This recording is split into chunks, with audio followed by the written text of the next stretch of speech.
గజం కేవలం 13,500 రూపాయలకి హైదరాబాద్ కి చేరువలో మీ సొంతింటి కలను నిజం చేసుకోండి శ్రీవాసవి ప్రాజెక్ట్స్ తో. వివరాలకు ఈ నెంబర్లకు కాల్ చేయండి.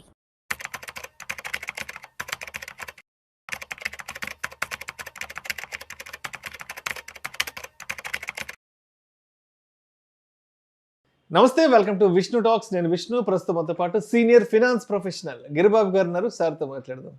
గిరిబాబు గారు నమస్తే సార్. నమస్తే అండి.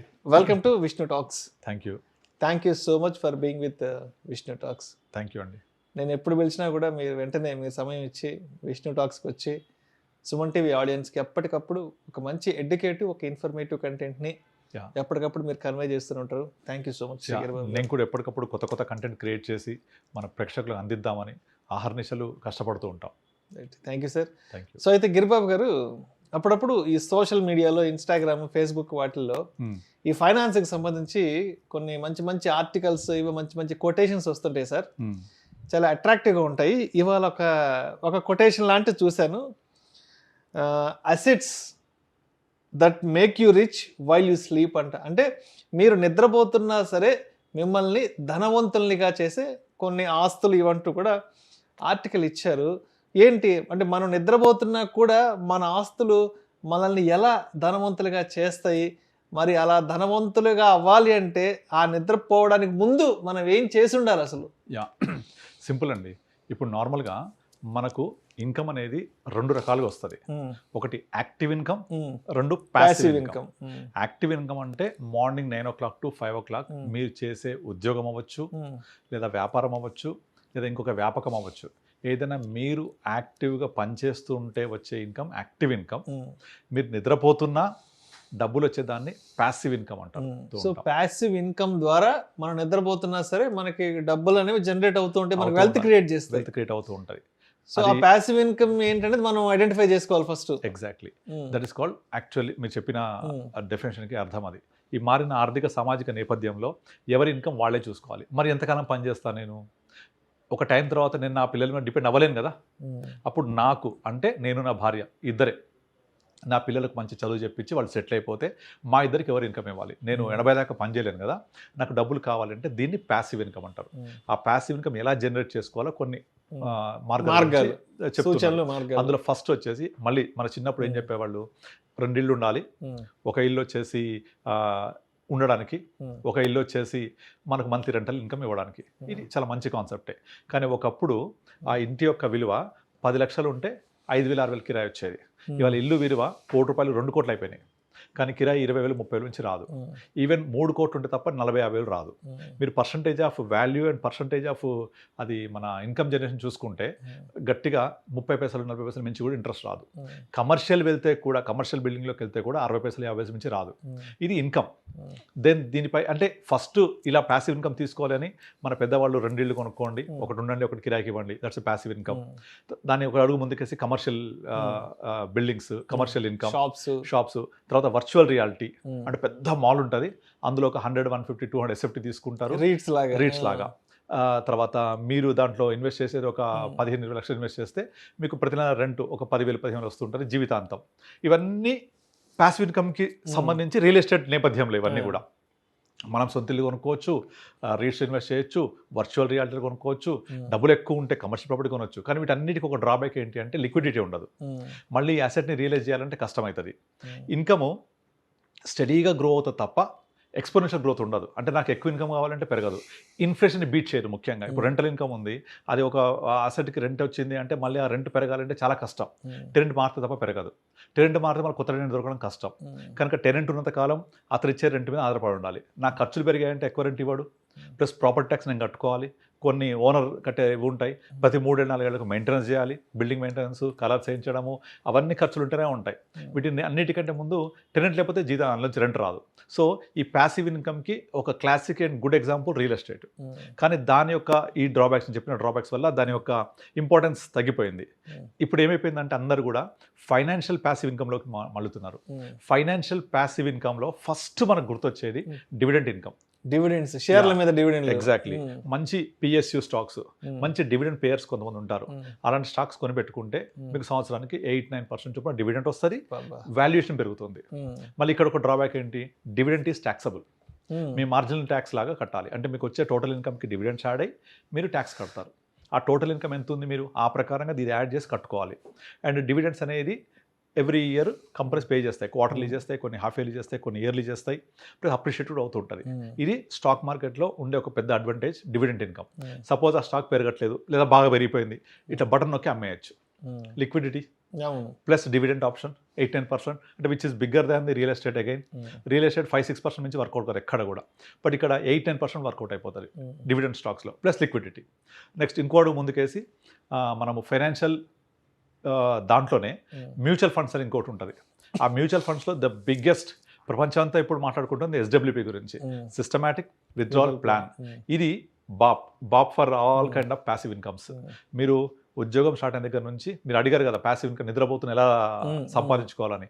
ఉద్యోగం స్టార్ట్ అయిన దగ్గర నుంచి లేదా బిజినెస్ అయితే బిజినెస్ స్టార్టింగ్ దగ్గర నుంచి కొంచెం 5,000-10,000 కూడా మంచి ఇన్కమే. వయసు నుంచి స్టార్ట్ చేసుకోవాలి. Early investment exactly. 50 వచ్చేప్పటికి అది మొత్తం కలిపి మన కాంపోనెంట్ ప్రకారం ఒక 4-5 కోట్లు అవుతుంది. దాంట్లో నుంచి ప్రతి నెల 3 లక్షలు సిస్టమాటిక్ విత్డ్రావల్ ప్లాన్ ద్వారా రిక్వెస్ట్ చేసుకొని దీంట్లో తక్కువ ట్యాక్సెస్ ఉంటుంది, 12.5%. ఆఫ్టర్ 1.25 lakh దట్టు మనం విత్డ్రా చేసుకున్న నుంచి ప్రిన్సిపల్ పోయిన తర్వాత ఓన్లీ ప్రాఫిట్ మీద ట్యాక్స్ ఇస్తారు. చాలా తక్కువ. పర్సనల్ ఇన్కమ్కి యాడ్ చేయక్కర్లేదు. పర్సనల్ ఇన్కమ్ ఉంటే 12 lakhs వరకు ఏదైతే ఉందో అది పోను ఎక్స్ట్రా. ఇది అంటే tax efficient, more money. Suppose నా ఖర్చులు పెరిగాయి, నా వయసు పెరిగింది, ఇంక్రీజ్ యువర్ ఎస్డబ్ల్యూపీ కాంపోనెంట్. అలా మన చేతిలో ఫ్లెక్సిబిలిటీ ఉంటుంది. పెంచుకోవచ్చు, తగ్గించుకోవచ్చు, ఒక 3 నెలలు అక్కర్లేదు ఆపవచ్చు, ఇంకా ఇంక్రీజ్ చేసుకోవచ్చు, లేదా కొంత అసలు నుంచి తీసుకోవచ్చు, లెస్ ట్యాక్సేషన్, అన్ని విధాలు తీసుకుంటే సిస్టమేటికల్లీ విత్డ్రా చేసుకోవడానికి చాలా మంచి ప్లానింగ్లా చేసుకోవచ్చు. అంటే ప్యాసివ్ ఇన్కమ్ రియల్ ఎస్టేట్ నుంచి మనం ఇప్పుడు ఫైనాన్షియల్ అసెట్స్లోకి మూవ్ అయినప్పుడు డివిడెంట్ ఇన్కమ్ ఎలా వాళ్ళు పే చేస్తే మనకు వస్తుంది. సిస్టమేటిక్ విత్డ్రావల్ ప్లాన్ అనేది మనము రిక్వెస్ట్ ఇచ్చుకొని తీసుకునేది. ఇది ఒక బెస్ట్ ఆప్షన్. ఇంకొక ఆప్షన్ రాయల్టీ. అందరి వల్ల కాకపోవచ్చు. ఇది కొన్ని బుక్స్ రాస్తారు, రాసి ఆ బుక్స్ ని సేల్ పెడతారు. మనం జీవితాంతకాలం ఆ బుక్స్ కాలం వస్తూనే ఉంటుంది. Good royalty. తర్వాత కొన్ని రకాల ఇంటెలెక్చువల్ ప్రాపర్టీ రైట్స్ ఉంటాయి. ఆ ఇంటెలెక్చువల్ ప్రాపర్టీ రైట్స్ అంటే ఐపీ రైట్స్ అంటుంది. మనకి ఏదైతే ఒక స్కిల్ ఉంది ఆ స్కిల్ని రిజిస్టర్ చేసుకుంటే మన స్కిల్ ఎవరైనా యూజ్ చేసినా, ఇప్పుడు ఇళయరాజా పాటలు ఉన్నాయి, ఎవరైనా ఆ పాటలు వాడాలంటే ఆయనకు రాయల్టీ పే చేస్తేనే వాడడానికి అవకాశం ఇస్తాడు. లేదంటే ఆయన పాటలు వాడుకుంటే కోర్టులో కేసు ఇస్తాడు. అంతే కదా, ఎవరైనా అంతే రైట్ ఉంటుంది. అంతే కాపీ రైట్స్ అంటారు. అలాంటివి లైఫ్ లాంగ్ డబ్బులు ఇస్తానే ఉంటాయి. కానీ అందరికీ ఆ స్కిల్ ఉండకపోవచ్చు. కనుక అందరికీ అలాంటి స్కిల్ ఉంటే అది కూడా బెనిఫిట్ అవుతుంది. లేదా కొంతమంది స్టాక్ మార్కెట్లో మ్యూచువల్ ఫండ్ ఇన్వెస్ట్ చేసి వెయిట్ చేస్తూ ఉంటారు. As and when they want money they will withdraw. Systematically withdraw చేస్తే మార్కెట్ ఎలా ఉన్నా సరే ఆ పలానా రోజు విత్డ్రా నాకు వస్తుంది. అట్లా వద్దు, నేను పెంచుకుంటూ పోతాను, అవసరమైనప్పుడు తీసుకుంటూ ఉంటా. అది నెలకు అవ్వచ్చు, 3 నెలలకు అవ్వచ్చు, 2 నెలలకు అవ్వచ్చు. ఈ ఫెసిలిటీ వెసలుబాటు మీకు రియల్ ఎస్టేట్ ఉండదుగా. వాళ్ళు ఏదైతే రెంట్ ఇస్తారో అంతవరకే వస్తుంది. అయితే ఇంకొకటి ఏంటంటే ఈ మధ్య కాలంలో చాలా వరకు ఈ వర్చువల్ రియాలిటీ మీద బాగా ఫోకస్ వస్తుంది. ఈ వర్చువల్ రియాలిటీ మీరు ఇన్ని ఎస్ఎఫ్టీలు కొనండి రెంట్ వస్తుంది, లేదా రీట్స్. వీటిలో డ్రాబ్యాక్ ఏంటంటే లిక్విడిటీ లేకపోవడం. అందువల్ల నాకు చాలామంది చెప్తూ ఉంటారు కొన్ని రకాల కంపెనీస్ ఉన్నాయి, ఆ కంపెనీస్ ఇస్తే తీసుకోవచ్చా అని. అలాగే స్టూడియో అపార్ట్మెంట్ మీకు దగ్గర 1.5-1 crore ఉంటుంది. మీకు రెంటల్ ఇన్కమ్ ఇచ్చేస్తారు 30,000, 40,000, 50,000 అట్లా. కానీ అందులో ఏంటి, ఆ స్టూడియో అపార్ట్మెంట్లో సేలబిలిటీ లేకపోతే, అంటే లైక్ ఆక్యుపెన్సీ లేకపోతే చాలా ఇబ్బంది అవుతుంది. రెంట్ ఇవ్వలేరు వాళ్ళు. అగ్రిమెంట్ ఓన్లీ 4-5 years ఉంటుంది. మేనేజ్ చేస్తారు, వాళ్ళు ఒక లీజ్కి ఇచ్చేస్తారు. కానీ సడన్గా మనకు ఫుట్ఫాల్ లేకపోతే చాలా కష్టం. ఇలాంటి డ్రాబ్యాక్స్ ఉంటాయి అక్కడ. బట్ ఎస్డబ్ల్యూపీలో ఏంటంటే మనం పెట్టే ఫండ్ బ్యాలెన్స్ కేటగిరీ ఫండ్ ఉంటుంది, లేదా కొంత డెఫర్ చేసిన తర్వాత, అంటే మనం ఇన్వెస్ట్ చేసి ఒక 2-3 years తర్వాత పెరిగిన గ్రోత్లో నుంచి కూడా తీసుకుంటూ పోవచ్చు. ఒక flexi cap, multi cap, small cap పెట్టుకొని పోర్ట్ఫోలియో గ్రో అయిన తర్వాత ఒక 1 crore పెడితే ఒక 3 years టైం ఇచ్చామనుకోండి 1.4-1.5 crore అవుతుంది.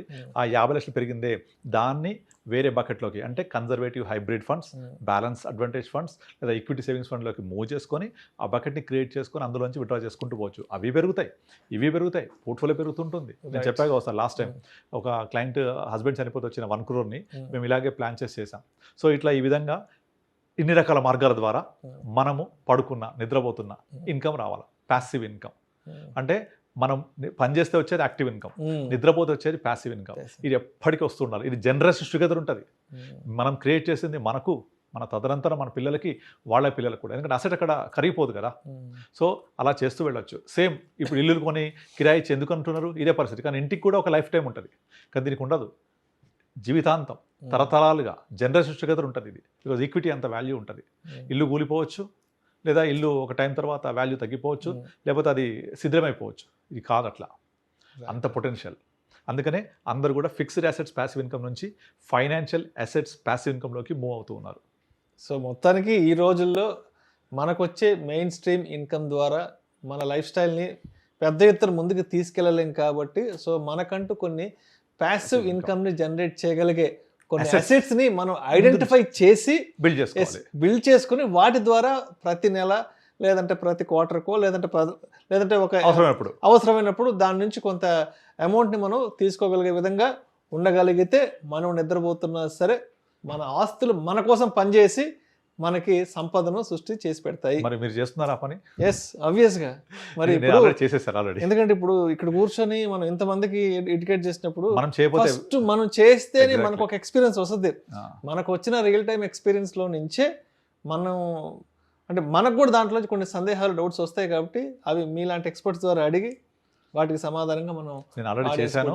నా క్లయింట్స్ వచ్చినప్పుడు వాళ్ళకి అదే నా పోర్ట్ఫోలియో చూపిస్తూ ఉంటా. నా టోటల్ పోర్ట్ఫోలియో 350 crores ఎలా పెరిగింది, ఆ 350 crores ఎంతమంది మంత్లీ ఇన్కమ్ తీసుకుంటున్నారు, ఎంతమంది డబ్బులు వస్తున్నాయి, real time with pan number, phone number, email ID with real time clients, అది నేను లైవ్ చూపిస్తూ ఉంటాను ప్రతి ఒక్కళ్ళకు, ఒక కాన్ఫిడెన్స్ కోసం, ఒక నమ్మకం కోసం.